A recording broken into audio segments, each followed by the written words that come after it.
شاہ عطار پر ہر آن رحمت کی نظر رکھنا، شاہ عطار پر ہر آن رحمت کی نظر رکھنا، کرے دن رات یہ سنت کی خدمت یا رسول اللہ۔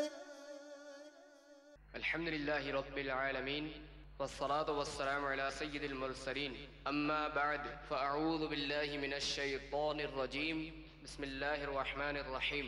الصلاة والسلام علیک یا رسول اللہ وعلى آلک واصحابک یا حبیب اللہ، الصلاة والسلام علیک یا نبی اللہ وعلى آلک واصحابک یا نور اللہ۔ میٹھے میٹھے اسلامی بھائیوں اور اسلامی بہنوں، الحمدللہ عز و جل خالق کائنات جل جلالہ کی زمین پر عشق رسول صلی اللہ تعالی علیہ وآلہ وسلم کا مدنی جام تقسیم کرنے والے ایسے مرد کامل اب بھی موجود ہیں جو فیشن کی آفت میں گرفتار لوگوں کو پیارے مصطفیٰ صلی اللہ تعالی علیہ وآلہ وسلم کی سنت کریمہ کا اسیر بنانے کے خواہاں ہیں۔ یہ اللہ عز و جل کا خاص کرم ہے کہ اس نے ہمیں اس پرفتن دور میں تبلیغ قرآن و سنت کی عالمگیر غیر سیاسی تحریک، دعوت اسلامی کا مدنی ماحول اور شیخ طریقت امیر اہل سنت ابو بلال حضرت علامہ مولانا محمد الیاس عطار قادری رضوی دامت برکاتہم العالیہ جیسے ولی کامل کی صحبت باثر سے نوازا۔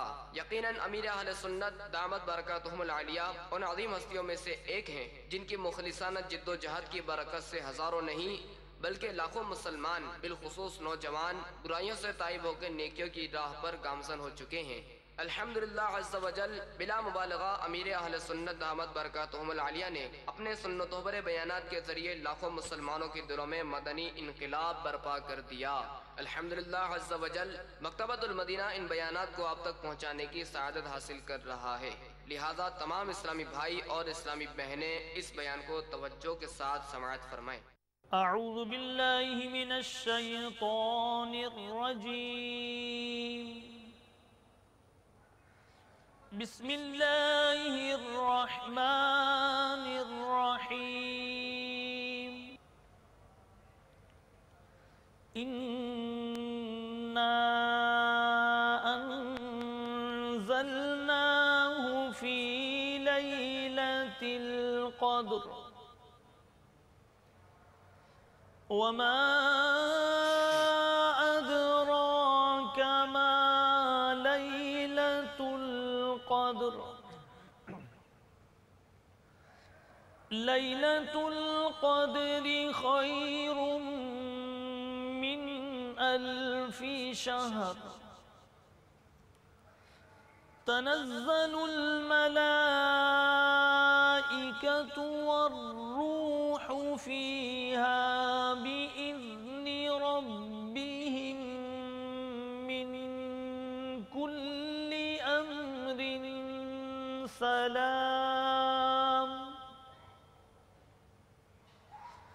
سلام هي حتى مطلع الفجر، صدق اللہ العظیم۔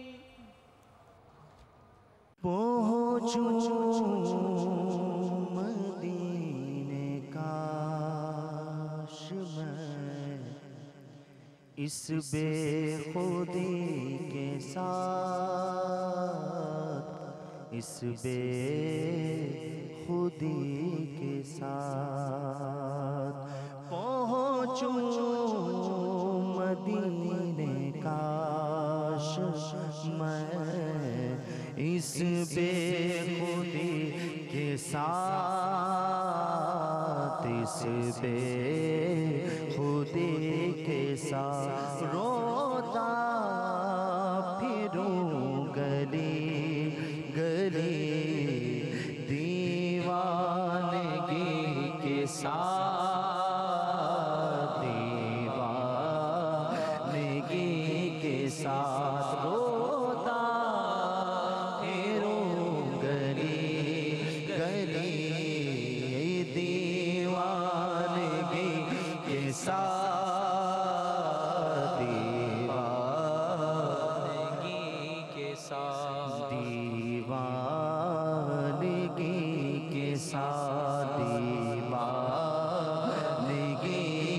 ساتھ آتے ہیں مجھ کو یاد وہ لمحات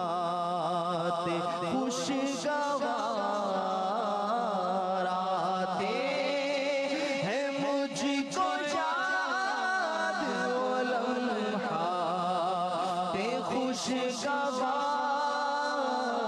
گزرے تھے طیبہ میں جو کبھی مرشدی کے ساتھ کبھی مرشدی کے ساتھ گزرے تھے طیبہ میں جو کبھی مرشدی کے ساتھ مرشدی کے ساتھ روتا روتا پھروں گلی گلی دیوانگی کے ساتھ دیوانگی کے ساتھ جو ہی نگاہ گنبد خضرا کو چوم لے جو ہی نگاہ گنبد خضرا کو چوم لے جو ہی نگاہ گنبد خضرا کو چوم لے جو ہی نگاہ گنبد خضرا کو چوم لے قربان میری جان ہو خود رفتگی کے ساتھ خود رفتگی کے ساتھ قربان میری جان ہو خود رفتگی کے ساتھ خود رفتگی کے ساتھ قربان میری جان ہو خود رفتگی کے ساتھ خود رفتگی کے ساتھ روتا پھروں گلی گلی دیوانگی کے ساتھ دیوانگی کے ساتھ مجھ کو بقیع پاک میں دو گز زمین ملے مجھ کو بقیع پاک میں دو گز زمین ملے مجھ کو بقیع پاک میں دو گز زمین ملے یا رب دعا ہے تجھ سے میری عاجزی کے ساتھ میری عاجزی کے ساتھ یا رب دعا ہے تجھ سے میری عاجزی کے ساتھ میری عاجزی کے ساتھ سرکار حاضری ہو مدینے کی بار بار سرکار حاضری ہو مدینے کی بار بار عطار کی ہے عرض بڑی عاجزی کے ساتھ بڑی